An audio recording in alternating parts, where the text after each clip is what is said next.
so much, sir, for joining in with us this afternoon on ET Now. And, what I want to start by is talking about, what is the word that you have in terms of understanding of the benefit for IFL home finance, given that we have seen an extension of the scheme of PMAY.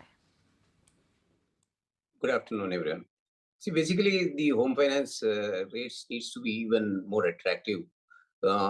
Basically, if you see affordable housing, much of the contributing factor is the land cost, and the construction cost is pretty much same in most of the places, unless you go out to a different distant location, in which case the infrastructure does not justify for people to go to those locations. So, for land prices being lower, government needs to take steps, proactive steps in terms of offering their land banks for development of low-income group housing, along with the interest being lower. In fact, I would say interest should be as low as 2 or 3% for these low-cost housing people to really be able to afford an house.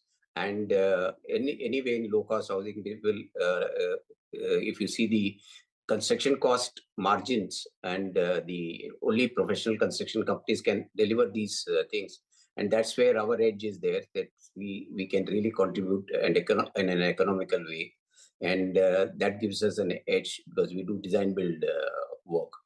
So I feel, for the entire package to work out, it has to work out in all three spaces. Land prices needs to come down, the interest needs to come down as well, and an efficient way of construction methodology to be adopted and brought down.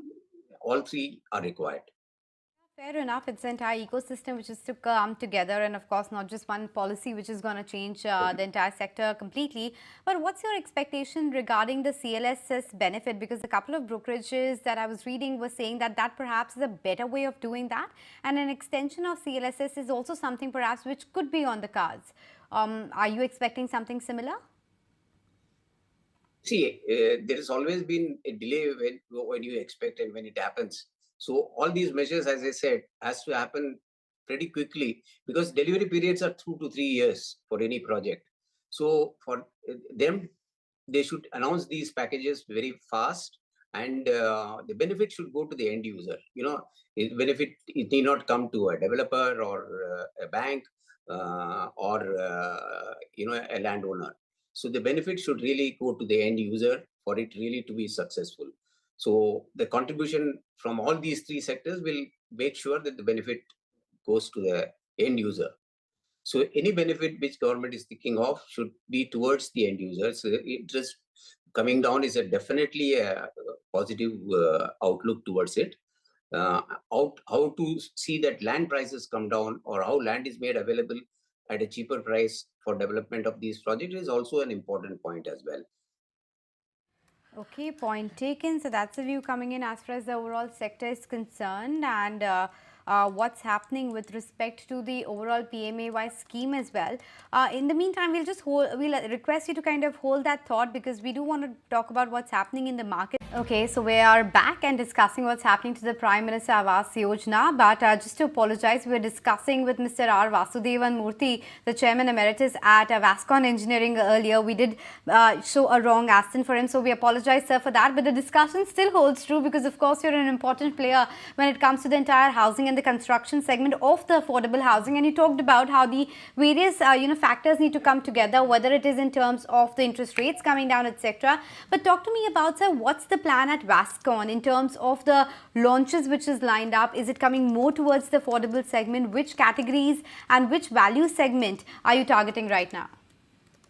See, on the affordable segment, as I said, availability of land at a cheaper price is a challenge for us. But what we are doing is in the EPC segment, where we also do housing.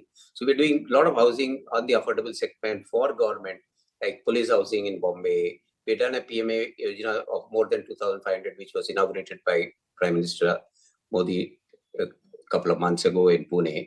And so we're contributing in the EPC model, so where we use our design development expertise to come at a very economical rate and give a quality delivery to the end users.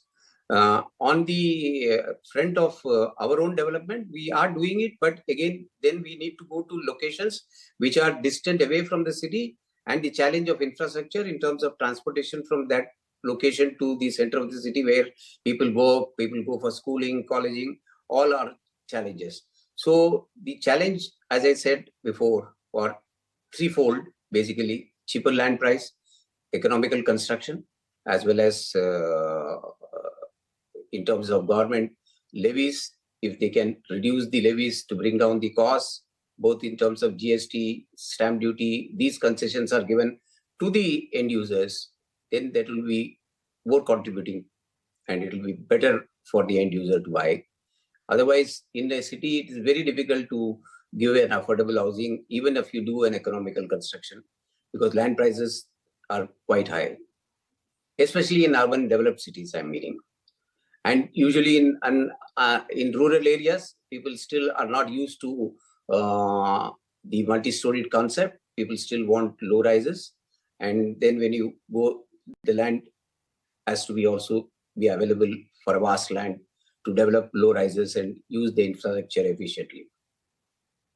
Right, Mr. Vasudevan, surely, it becomes tough to, have affordable housing in cities, and especially in Bombay also, when we're living in these rates, you find it anyways difficult to buy any property in general. So affordable housing, that term for urban cities, surely becomes tougher. But let's, Mr. Vasudevan, I want to come to you. How do you see in terms of overall the move now? Yes, urban becomes tougher to grow, but what about the story that one should see coming and playing out in maybe smaller town cities, rural areas? And obviously in the interim budget also we had seen that announcement that had come in focusing on this housing finance side from the FM. So now more focus could be expected from the main budget that will be there in July sometime, that we could be hoping. Yeah, that's what we are expecting it to be. As I said, in all three fronts of areas. See, in smaller towns, what happens is, we call it, in developers' language, we call it a mature place where a developer can enter, is when a place becomes affordable to a developer to do a multi-story building. When I mean multi-story, I'm not talking of skyscrapers, I'm talking of buildings of 4 and 10 or 9 stories type of building, which we can do it in an economical scale. He's not going to be able to do low rises, ground floor plus first floor type of bungalows, or even low cost housings, and still keep it affordable to the general public to buy, because the infrastructure costs there of laying the drain, draining the roads, and all are substantially much higher when it goes to low rises. So a developer enters a city or a town when it becomes mature enough to do a multi-storied building. So that's where the key change. And even a buyer in a city where he has not seen a multi-storied building, he would love to have his own independent house than go in and share it with somebody. So it becomes a chase between the land prices going up and then the developer coming in to exploit the vertical movement to bring down the cost of land, cost of the end product. So it's a very thin line, and it's a timing which has to be right when one realizes at what point of time we should enter a particular city and be able to do multi-storied and able to sell them.